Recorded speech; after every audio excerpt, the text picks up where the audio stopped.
Assalamu alaikum everyone. This is Mubarak Ali Khan. I hope all of you are enjoying good health. Respected listeners, thank you so very much for watching my previous videos.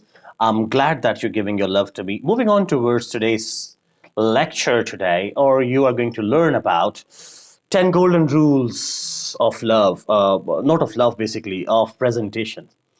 Basically, once we talk about presentation, so there is something going on in the mind of the speaker when he or she is exposed to, let's say, 5,000 people or maybe 200 people, or sometimes exposed to the audience. This particular video is helpful for those who are not good at speaking in front of people, who are nervous when they come in front of camera, who have problems when it is camera as well as audience. So by the end of this video, you will be able to learn how to speak in front of cam and how to speak in front of audience. So let's start it.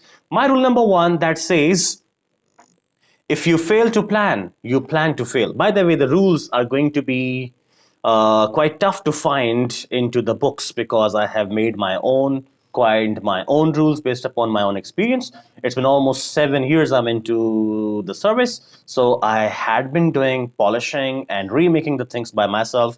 So I hope it will help you as well the way it had helped me once. So rule number one: if you fail to plan, you plan to fail. So your presentation basically starts from the start of the day. Let's say that you see, presentation is every time planned. You know that, okay, on 26th of Feb, let's say, you have your presentation. So you have your particular time to present, to think. Okay, so it is not that one fine morning you wake up and someone says, okay, get out of the bed and go for the presentation. It never happens. So let's not drag it. So first of all, you plan it. If you won't be able to plan, what will happen? You will be failing to plan, so you will plan to fail. Like, you haven't made your slides, let's say, you haven't taken care of yourself, let's say, or you haven't thought about plan B, plan C, plan D. So what will happen? You may collapse at that day, and that's a very big problem for your career. Sometimes, let's say, a project you were getting and you could not perform well in front of, let's say, a construction management company or something, or maybe in front of your boss. So what will happen? You will be failed. So first of all, plan well so that you could implement well when it comes to the real life scenario. Moving on towards rule number two. The best presenters, they always take a bird's eye view onto the audience. For example, let's say in front of me I have audience and I have 50 people, and let's say 40 of them are sitting onto left hand side and 10 of them are sitting onto the right hand side. So what will happen eventually? I will have more attention towards the left hand side people because they're more in number. And if there are 10 onto the right hand side, so I'm prone to not take care of them so much. Why? Because they're low in number.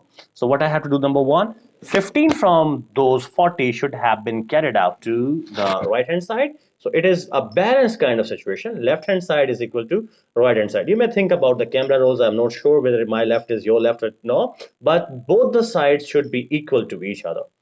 On the other hand, it could have been a semicircle shape. For example, you're doing some activity, let's say American stick or something. There are some different roles you play. So that could have been taken care of as well. Or maybe sometime it is L shape, maybe it is a circular shape, what or what not. It is your choice, but you tailor your audience accordingly. When I talk about rule number three, that says the best presenter always maintains a considerable eye contact with the audience. This is so important.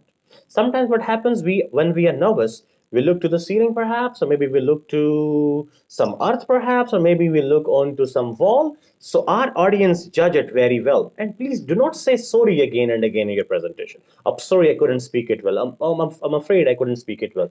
Nothing like that. Why? Because when you say sorry, people are more to you that, okay, he has committed some mistake. So try putting something else. I think I'm mistaken in that. Let me retry, let me reiterate, let me rephrase it. Such kind of words would be able to help you.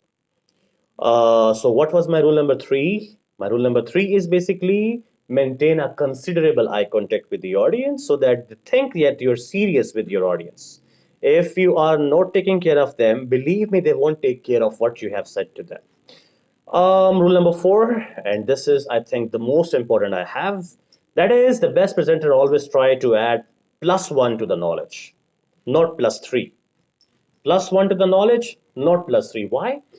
Once you see the best teachers, for example, when I was teaching, and I'm still teaching, by the way. So what I was doing exactly is When I was speaking something higher than the level of the students, so they were not taking attention to that because they thought maybe there is something going above their head.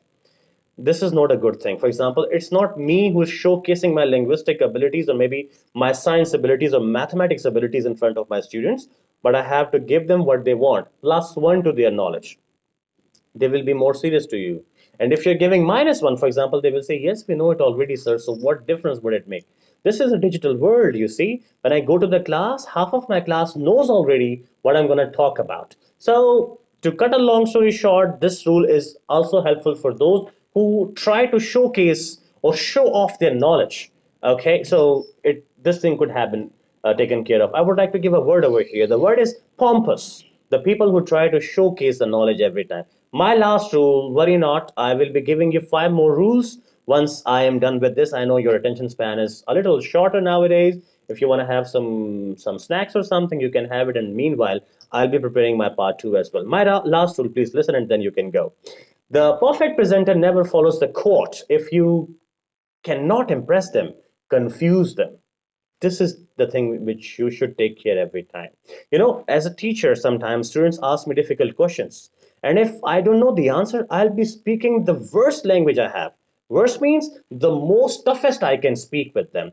I would say, it is so meaningful. It is full of monotony, laboriousness, or something. I'll try to give them the worst I have for them.